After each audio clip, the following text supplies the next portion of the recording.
Hey Vine Church, a couple of weeks ago, my friend Andy Bryan inspired me to smoke up a beef brisket and put it in the oven early in the morning and waited all day for this brisket to cook, and kind of got to about 4 p.m. in the afternoon waiting for this brisket to just relax and be so soft and juicy, and I start getting a little bit impatient, keep opening the oven door. I'm on the phone to Andy going, is it ready? How do I tell? I'm sticking a thermometer into it to check, is it ready yet? And I just struggled to wait. And of course, when you do that to meat, if you don't just sit there, wait patiently for it to arrive to the right temperature, you can ruin it. We in the West, we really struggle with this idea of waiting. And right now, the situation our world is placed in it's a situation of waiting. We don't know how long we're going to be in this situation. Our government's eased the restrictions this week, but we still don't know when everything's going to go back to normal. Some of us have lost our jobs and we're waiting to work out what's going to happen next. Some of us are owning a business or are entrepreneurs and we've had an idea and now we're waiting, can I really pull that idea off? Some of us are engaged and we're waiting, when will I be able to get married? Some of us are studying and we're not sure, how does this impact my job prospects at the end of it? When will I finish my study? Some of us are grandparents and we're longing for the day that our grandkids can come over and we can have pancakes in the morning. We're living through this intense moment as a society of waiting, and we have a very low tolerance for waiting in life. But that's what this moment is. Well, we don't know who's infected, we don't know whether this will mutate, what will happen with the economy, how the restrictions will go, when church will even start up again. We're waiting. And in the midst of waiting, waiting's really hard.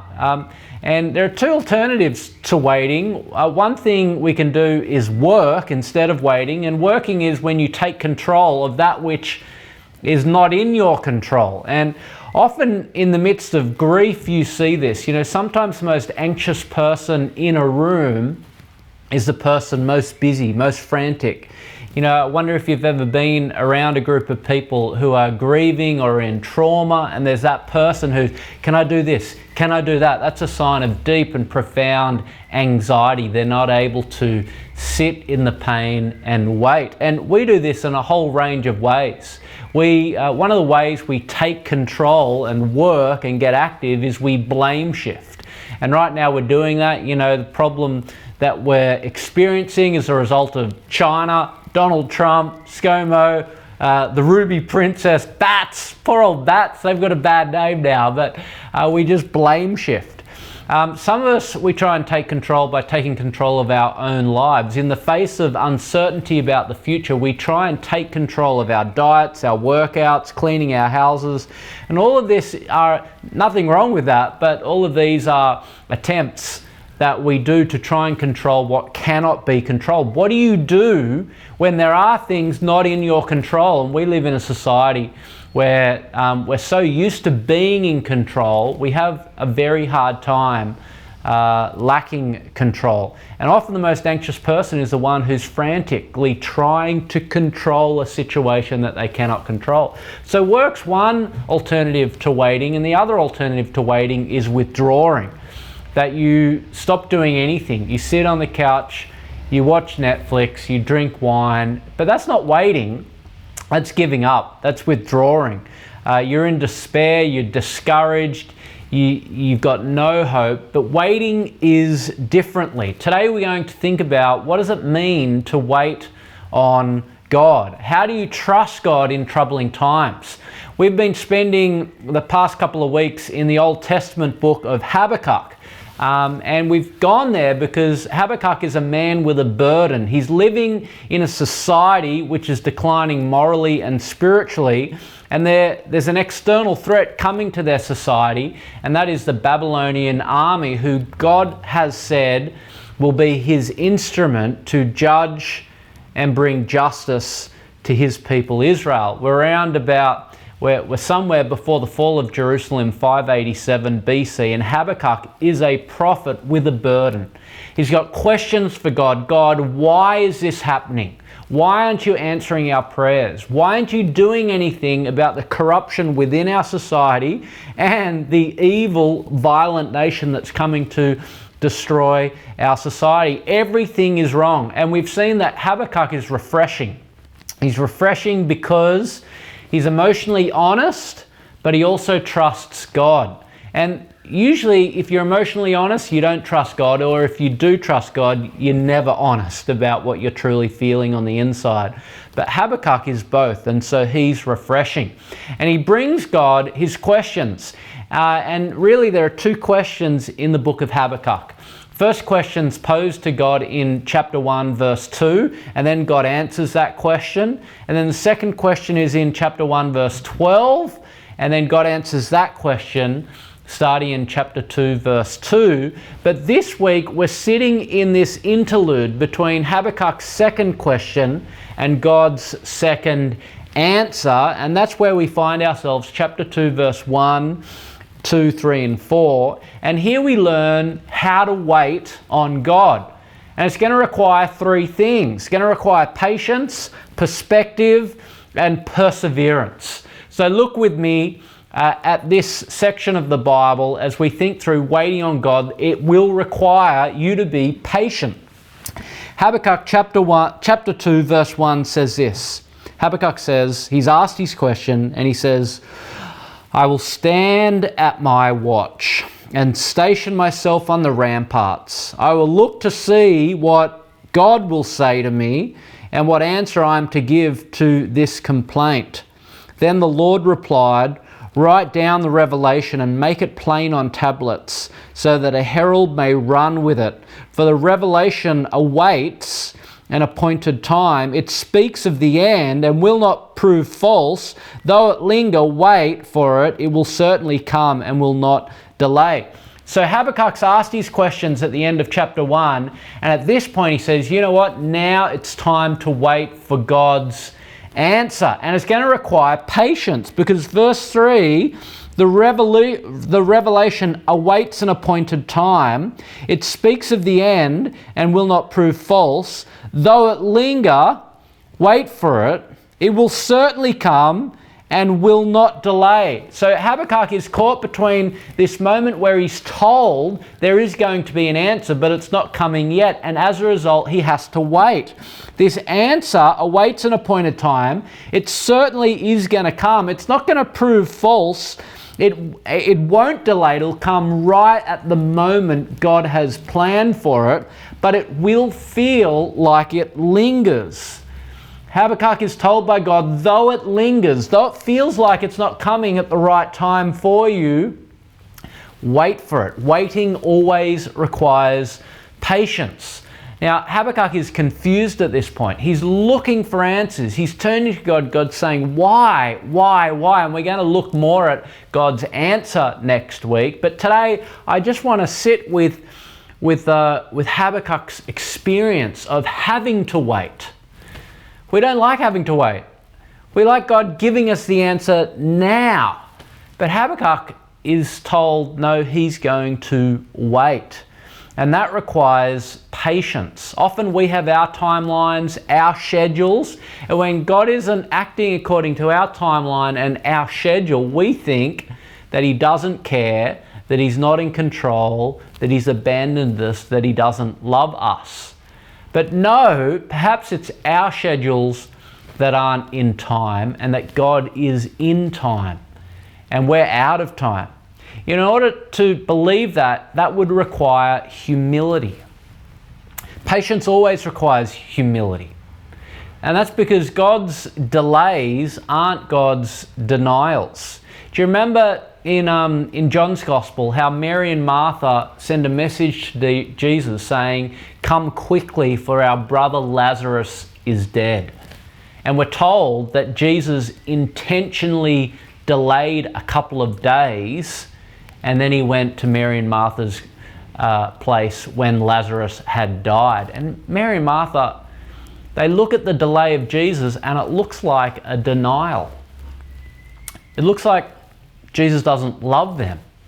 Now, why did Jesus delay in that situation where we're told because he wanted to come and establish their hope more securely by giving them a picture of his power to raise the dead. His delay wasn't a denial of love. He loved Lazarus, but he waited until he was dead so that when he came, he would show he has the power to raise the dead.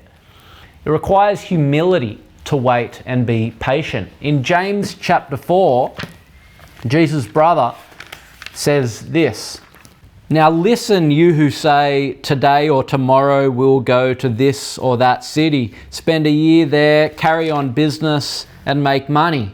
Why, you don't even know what will happen tomorrow.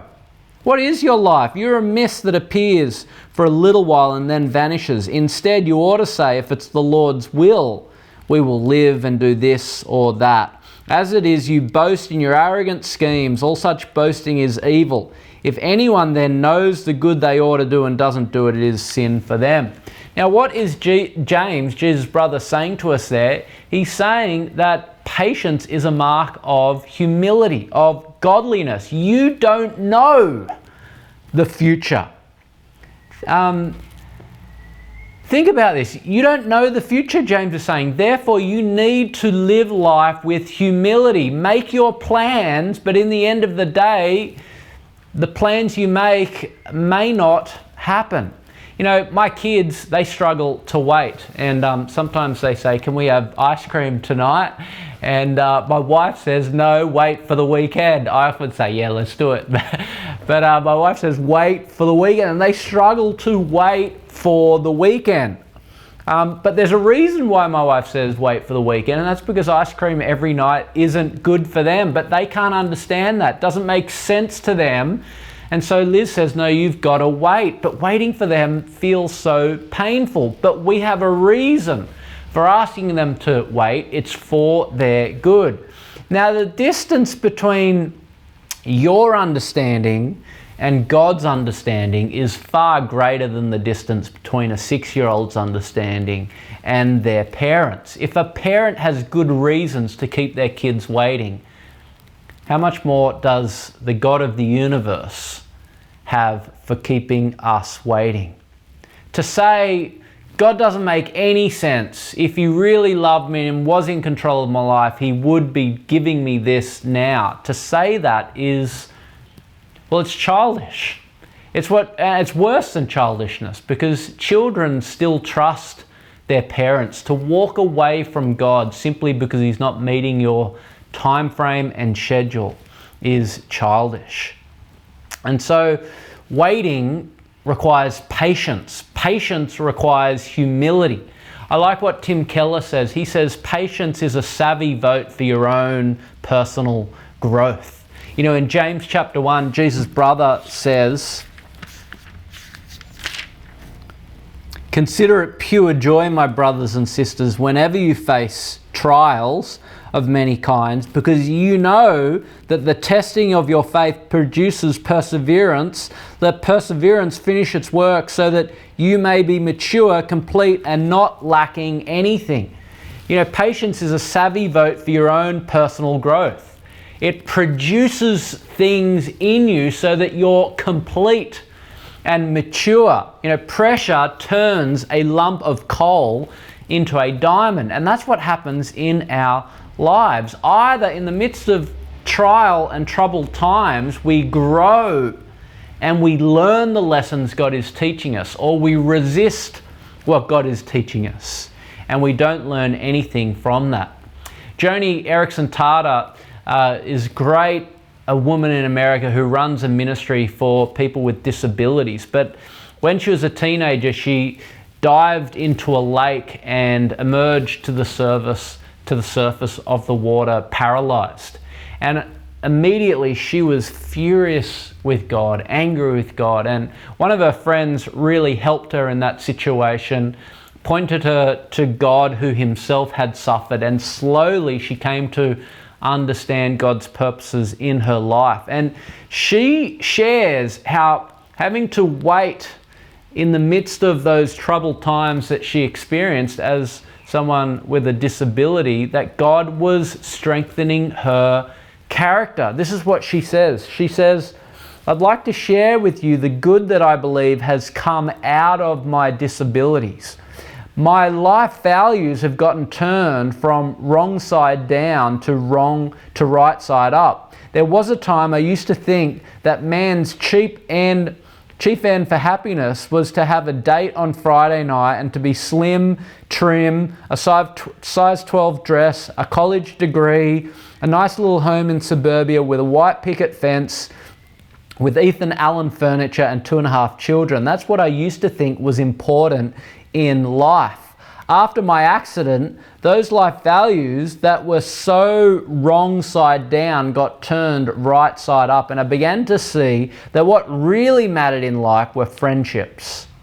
What really mattered in life was love, warm and deep and real and personal, between a husband and wife, or a sister or a brother or an aunt or a niece or a nephew or a neighbour or a nurse or an attendant. I began to see that it was people who counted, and smiles and tears and embraces. These things began to count so much more in my life. God used this injury to develop in me patience and endurance and tolerance and self-control and steadfastness and sensitivity and love and joy. Those things didn't matter much when I was on my feet. As Tim Keller says, patience is a savvy vote for your own spiritual growth. Waiting means patience, which is a deliberate act of humility, and a savvy vote for your own spiritual growth. Well, the second thing that waiting requires is perspective. And I want you to see this down in verse 1.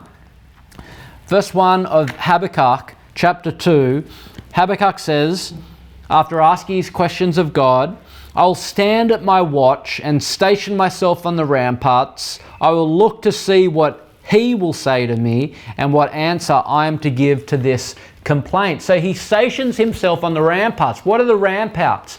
Well, they're towers that a city would build at the gates to look out and see what's coming. From the tower, you'd be able, up high on top of the ramparts, to see the weather coming, what's it doing. You'd be able to see the enemy from a great distance, and you see where they're going to attack your city from. You see, if an enemy came and attacked your city at ground level, if they're attacking the gates, it feels absolutely hopeless. And you start to catastrophize. Oh no, we're absolutely... everything's a disaster. But if you climb the ramparts and look out, you see, yeah, there are a great number of enemy at your gates, but you can also see reinforcements coming over that hill, which they actually can't see, but you can see the reinforcements are coming. And because of that, yes, the fighting is intense at the gates, but you gain perspective on that fighting, and you start to relax because you're on the ramp, but you're seeing reinforcements are coming. You get perspective by climbing the ramparts, and that's what Habakkuk is saying. He's saying, I will stand at my watch and station myself on the ramparts. I will look to see what he will say to me and what answer I'm to give to this complaint. But notice, he's not looking at the enemy, he's looking to God. God is the one who will send his reinforcements. You know, it's been said that worry is glancing at God while gazing at circumstances. And that's not what Habakkuk's doing. Trusting God means glancing at circumstances, not ignoring them, not downplaying them, glancing at them. Yes, they're real, but gazing at God. He's stationed on the ramparts. He's got perspective. You know, this is what the Apostle Paul does in Romans chapter 8, verse 18. Romans 8's been called the greatest chapter of comfort in the Bible for people going through troubling times. And in Romans chapter 8, verse 18, the Apostle Paul says this, I consider that our present sufferings are not worth comparing with the glory that will be revealed in us. Now, if you don't know the Apostle Paul, that can sound a little bit harsh. Our present sufferings aren't worth comparing to the glory to be revealed. You don't know my sufferings, Paul, but Paul was a man of sufferings. He was shipwrecked. He was constantly on the run. He was persecuted, stoned. He had eye problems. He had a thorn in the flesh. He was a man of great suffering and pain. He'd experienced that. But Paul climbed the ramparts and he said, I compare our present sufferings. They're nothing to be compared to the glory to come. See, he's getting perspective. He's saying, yes, my circumstances are difficult, but in comparison to the glory to come, they're nothing. You know, someone once said that in light of heaven, the worst suffering on earth will feel just like a bad night in a hotel. One bad night in a hotel.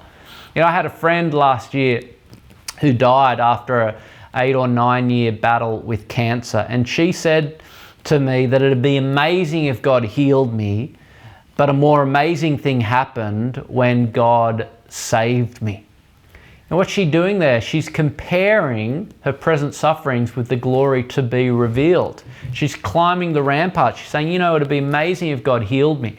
If God changed my situation, that would be amazing. But the most amazing thing is he saved me. Compared to the glory to come, the friendship I have with him, the eternal life that he's promised, which is certain, that makes my suffering look small. You know, this isn't just grin and bear it. This isn't stoicism. No, Habakkuk is stressed. He's anxious. He's honest emotionally before God. He's asking question after question. He's bombarding the gates of heaven with all his questions, but he trusts God, and that brings him perspective. You know, Christians, we're not immune from pain, we're not immune from grief, we're not immune from sadness or suffering or depression or anxiety or loss, but for the Christian, this is the worst it gets. This really is the worst it gets, and if you don't trust Jesus, this is the best it gets. I mean, for you, this is the best it gets. Either you're dead and you don't experience anything, or you die and you face God in judgment. Either way, it's going to get a lot worse for you. But for the Christian, it's going to get a lot better for you. And that brings perspective. You know, Tim Keller uses the illustration, if you had to work 60 hours a week for 1 year and you only got paid $40,000 for that year, it'd get tiring. There'd be times over the year you'd be wanting to give up. 60 hours a week in a hard job for just $40,000 a year, gee, you're going to give up. But if none of the circumstances changed, the job didn't change, but instead of being paid $40,000 in the year, you were paid $40 million at the end of the year, your whole attitude to your work would change. You see, hope really does change how we experience the present. Getting perspective really does change how you will experience whatever troubled times God brings you. You know, Jim Collins wrote a very famous book on leadership called Good to Great, and in it he tells the story of Admiral Stockdale, which Collins calls the Stockdale paradox. Stockdale was in a prisoner of war camp in Vietnam, and he noticed that there were three kinds of people. There were people with no hope and they just withered and died. There were people who were optimistic and they withered it and died because they're optimistic, but nothing seemed to change for them, and then they gave up. But he said it was the people who were realistic about the problems, but optimistic about what will ultimately happen. It's those who survived. And this is the paradigm that he gives leaders. He says, never confuse faith that you will prevail in the end with the discipline to confront the most brutal facts of your current reality. He says every leader, and I would say every Christian, needs to be brutally honest about your current reality. That's Habakkuk. He's complaining. He's asking God question after question. He's emotionally honest but he sits down and he waits. He trusts that God's ultimate future will be good for him. Never confuse faith that you will prevail ultimately in the end with the discipline to confront the most brutal facts of your current reality. Realistic, but hopeful. Waiting on God is not a passive thing. It's climbing the ramparts, looking to God despite what's going on in your life at that moment. This year we heard that terrible story of Danny and Leila Abdallah, whose kids were tragically killed in that accident in I think it was Parramatta. But Danny and Leila were Christians, are Christians, and having watched their 3 children die, ripped away from them, they made this press statement afterwards, and this is what they said. They said a bunch of wonderful things, but they said this. They said, "Our faith in Jesus Christ remains the foundation of our family.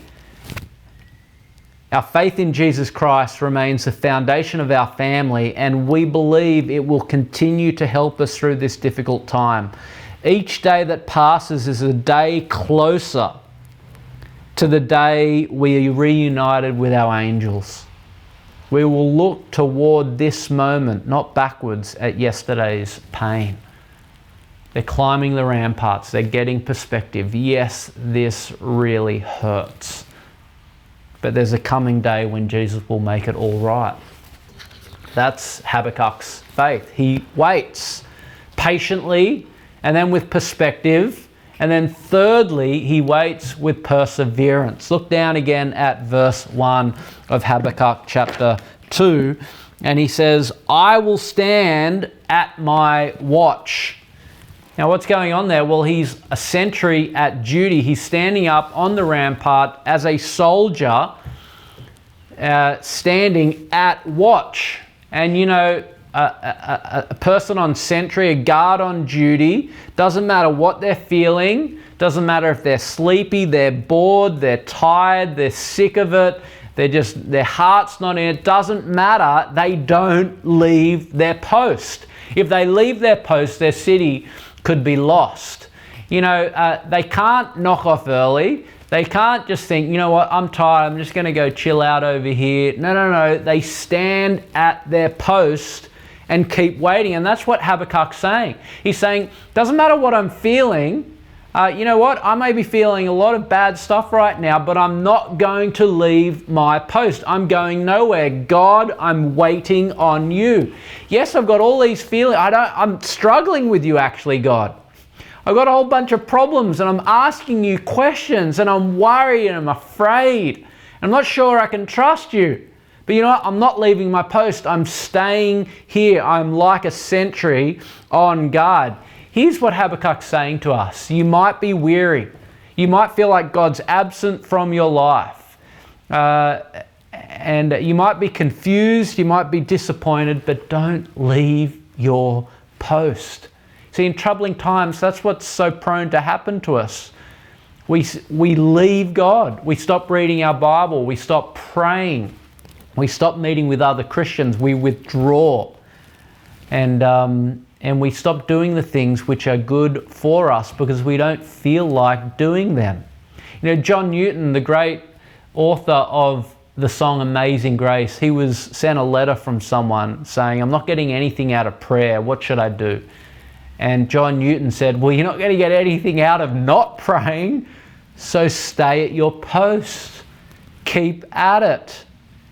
Are you weary, disappointed, empty? Stay at your post. Keep going. The person who waits in the midst of troubled times stays at their post. Don't turn to what money can give you. Don't turn to what we're tempted to use money, to use sex, to do things in our life which we know aren't good for us, but which give us a certain amount of high, but then turn out and we feel much, much worse. Jesus is saying, don't leave your post. Trust me. Persevere. Keep waiting.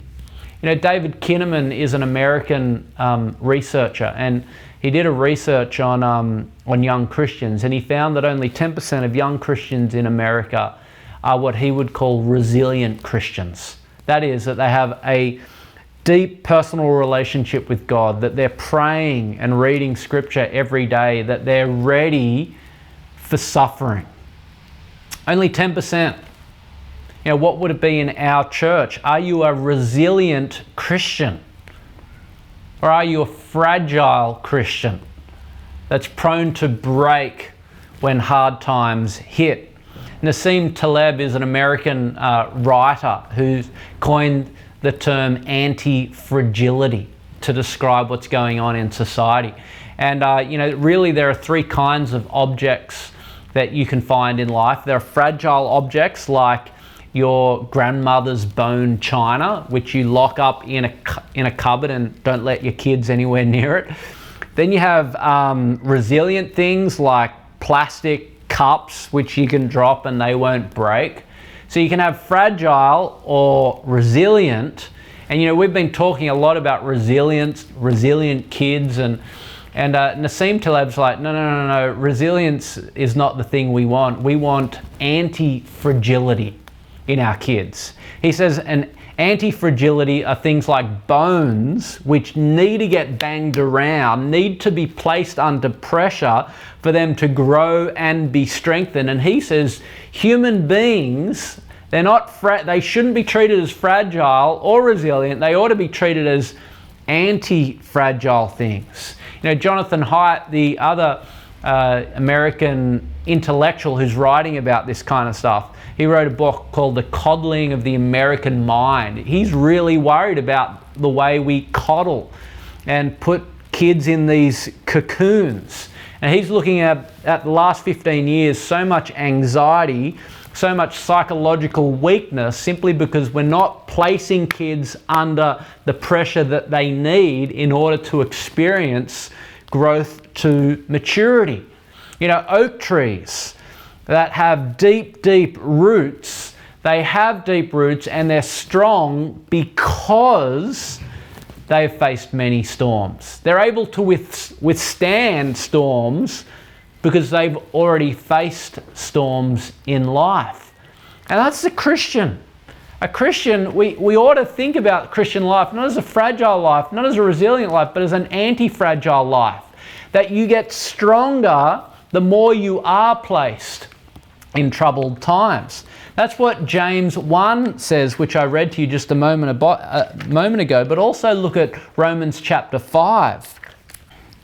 Romans chapter 5 says, we glory in our sufferings because we know that suffering produces perseverance. Perseverance, character, and character, hope.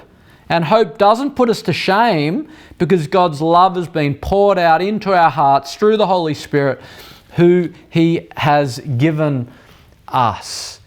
Fragile does not equal small. The Soviet Union looked so big before its collapse in 1989 or whenever it was, and yet it was such a fragile society.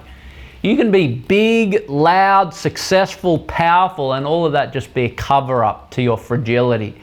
You can be small, weak, quiet, and having faced great storms in life, but you are anti-fragile.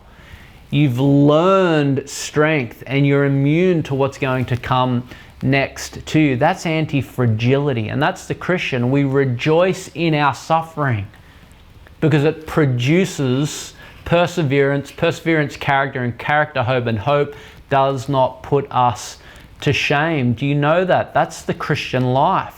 I think of Gladys Staines in Orissa State, India. Her husband and two boys were set on fire by Hindu extremists. And she was asked, are you going to return to Orissa State? And she said, yes. Graham, her husband, would not have wanted me to pack up and walk away from the leprosarium that she was running. Don't leave your post. I think of some Taiwanese missionaries, which I heard about in a Dave Cook sermon.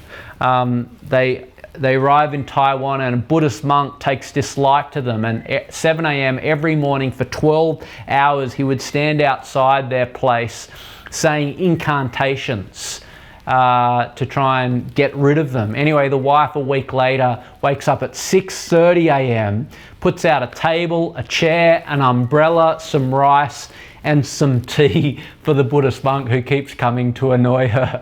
A week later, all the neighbours come to the Buddhist monk and say, "Leave the missionaries alone. Can't you see that they're doing some good? Don't leave your post. Don't be surprised by troubled times when they come. God's using them to strengthen you, to make you stronger, to make you more able to survive. Persevere.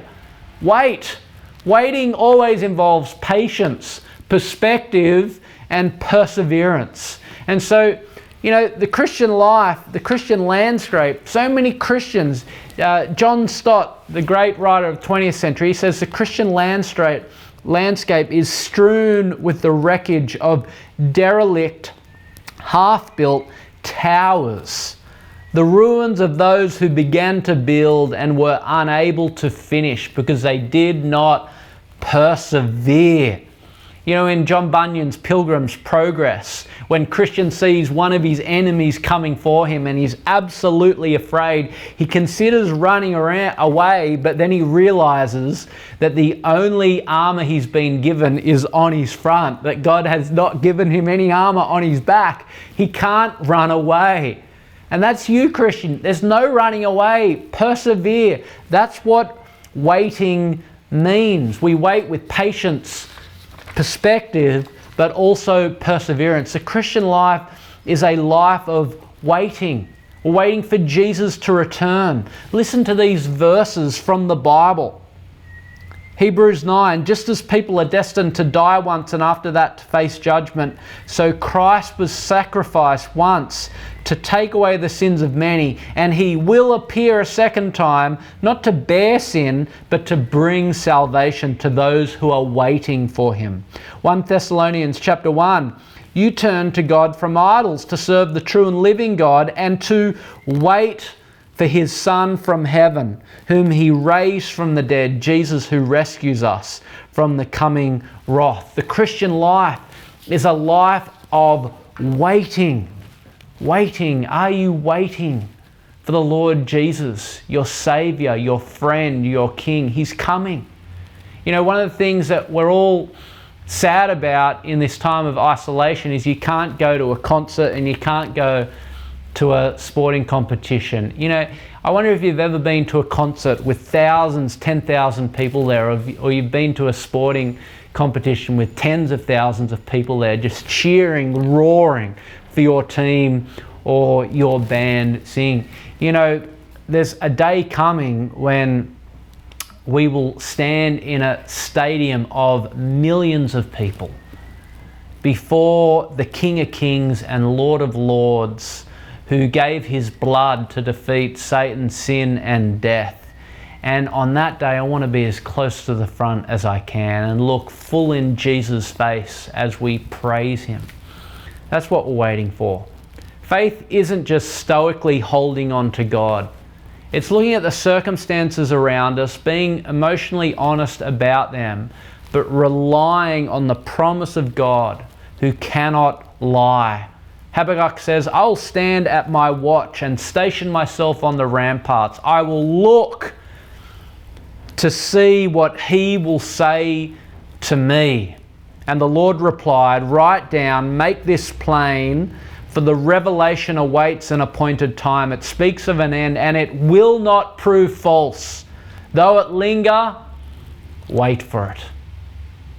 We're going to sing a song of waiting now during the series. We've been singing songs of sadness, ways we express our negative emotions to God in prayer. I want to thank Nate for choosing these songs. Let's sing now.